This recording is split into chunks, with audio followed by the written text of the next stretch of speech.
কাকাবাবু ও আশ্চর্যদ্বীপ। কাকাবাবু ও আশ্চর্যদ্বীপ কাকাবাবু সিরিজের এই প্রথম কোনো উপন্যাস পড়া হলো। শুরু থেকেই বেশ মজা ছিল।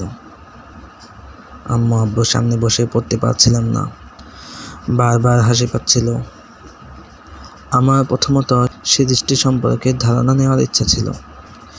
কিছু নতুন তথ্য জেনেছি। তথ্য প্রাপ্তির জন্য উপন্যাস বেশি উপযোগী এমন ধারণা আমার নেই। এটি একটু উপরি পাওনা আর কি। কোরাল রিফ সম্পর্কে জেনেছি, কাহিনীতে আকাশ থেকে আসা বিশেষ প্রাণীদের কথাও জানলাম।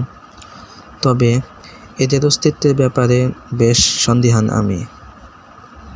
সম্ভবত গল্প উপন্যাসই এসব হতে পারে। সুনীল গঙ্গোপাধ্যায়ের লেখা কাকাবাবু সিরিজে তার জীবনের বাস্তব অভিজ্ঞতাও নিশ্চয়ই অনেকাংশে রয়েছে। জানি যে তিনি পৃথিবীব্যাপী ভ্রমণ করেছিলেন। তার পায়ের তলায় সর্ষে এ বিষয়ে একটি উত্তম গ্রন্থ। ভাষা ও বর্ণনা ভঙ্গিও লক্ষণীয়।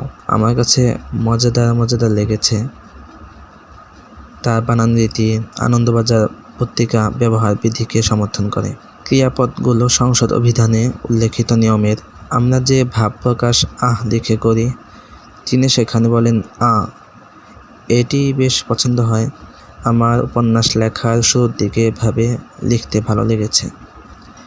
এখন অবশ্য হ ও বিসর্গ উভয়টি বাদ দিয়েও লিখি। রাতে না লিখে রাত্রিতে ভালোই লাগে, কিন্তু একটু সন্দেহ হয় যে এমন করে লেখা সবসময় উচিত কিনা। কাকাবাবু সিরিজ আর রকিব হাসানের 3 গোয়েন্দা সিরিজ অনেকটাই সহযাত্রীর মতো। তবে কাকাবাবু সিরিজটি সম্ভবত একটু বেশি মৌলিক হবে। জঙ্গলের মধ্যে এক হোটেল কাকাবাবু সিরিজের একটি গল্প। হোটেলটি আমার কাছে বেশ লেগেছিল। এই হোটেলের কোনো ভবন ছিল না, একটা অন্যরকম হোটেল। তাঁবুতে বিভক্ত হোটেলের কামরাগুলো। সেখানে বিদ্যুতের ব্যবস্থা রাখা হয়নি। গভীর জঙ্গলের ভেতরে এ হোটেলের অবস্থান। এখানে চারপাশে হিংস্র পশু থেকে শুরু করে সব রকম প্রাণীর বিচরণ। রাতের বেলা কাউকে তাঁবু থেকে বেরোতে নিষেধ করা হয়। সেরকম কোনো জঙ্গলের গভীরে এমন হোটেলে কয়েকটি রাত হলেও থাকার ইচ্ছাটা আমার ভেতরেও জেগেছিল। হোটেলটি ঘিরে এক রহস্য দানা বেঁধেছিল। সেই রহস্যের সমাধান হয়েছে হোটেলের বাইরে থেকে। হোটেল থেকে দূরে জঙ্গলের বাইরে মরুভূমিতে কাকাবাবু ও সন্তু ভয়ঙ্কর প্রাণীদের মাঝে হেঁটে হেঁটে এগিয়ে যাচ্ছিলেন জীবন বাঁচানোর তাগিদে। তেষ্টায় ক্ষুধায় তাদের যন্ত্রণা হচ্ছিল, কিন্তু এর বিনিময়ে তারা রহস্যের সমাধান করেছেন। আজও পৃথিবীর কত জায়গা রয়েছে যেখানে সভ্য জগতের কোনো মানুষের পা পড়েনি। সাহারার গভীরে কিংবা আফ্রিকার বনভূমিতে এমন কত জাতি রয়েছে যাদের সম্পর্কে আমাদের কাছে কোনো খবর পৌঁছেনি। তবে তারা সভ্য জগতের সাথে সম্পর্কিত না হলেও বেশি বিবেকবোধ সম্পন্ন। তাদের মানবিকতার বিকৃত রূপ সম্পর্কে কত কথাই আমাদের জানানো হয়। তাতে আড়াল থেকে যায় তাদের মহৎ মানবিকতার রূপ। এই গল্পে আমার জন্য এ শিক্ষাও ছিল।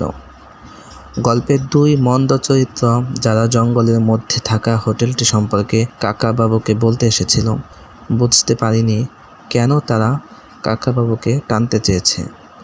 কাকাবাবুর কাজকে অপছন্দই যদি করা হয়, তাহলে কেন তাকে আমন্ত্রণ করা হয়েছিল, আর তারপর হত্যা চেষ্টাই কেন করা হলো। পাহাড়চূড়ায় আতঙ্ক। সুনীল গঙ্গোপাধ্যায়ের এই গল্পটি নেপালে হিমালয়ের পাদদেশের এক রহস্য নিয়ে। সেখানে কিনা দৈত্যাকার মানুষের অস্তিত্ব আছে। সারা পৃথিবী ঘুরে আরও কত রহস্যের কথা জেনেছিলেন লেখক। ভাবতেই অনুপ্রাণিত হই।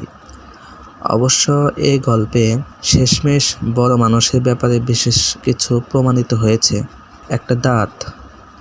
একটা দাঁত নিয়ে শুরু হয়েছিল। আশ্চর্যজনক বড় একটা দাঁত ছিল সেটি। মানুষেরই দাঁত, কিন্তু যা বড় ছিল তাতে সেটিকে কোনো দৈত্যের দাঁত না বলে উপায় ছিল না।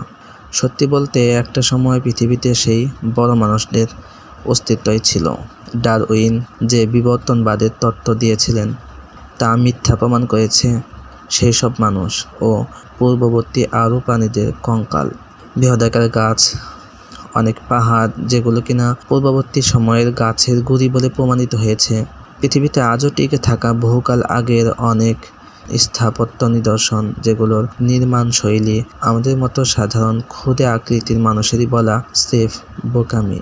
তবে এই গল্পে আজও কোথাও যে দৈত্যাকার মানুষদের অস্তিত্ব নিয়ে বলা হয়েছে তাতে বেশ সন্দেহের অবকাশ আছে, কেননা এটাও প্রমাণিত তথ্য যে আমরা মূলত সেই দৈত্যাকার মানুষদেরই বহু পরবর্তী প্রজন্ম। হ্যাঁ, ডারউইন তত্ত্বের বাইরে ভিন্ন কিছুই বাস্তবে ঘটেছে। কাকাবাবুর এক পায়ের সমস্যা নিয়েই পর্বতারোহণের চিন্তাটা ছিল উৎসাহ উদ্দীপক, যদিও তা গল্প, কিন্তু গল্পের ধারণা তো বাস্তব থেকে এসেছে। সন্তু আর কাকাবাবুর এটি আমার পড়া তৃতীয় গল্প।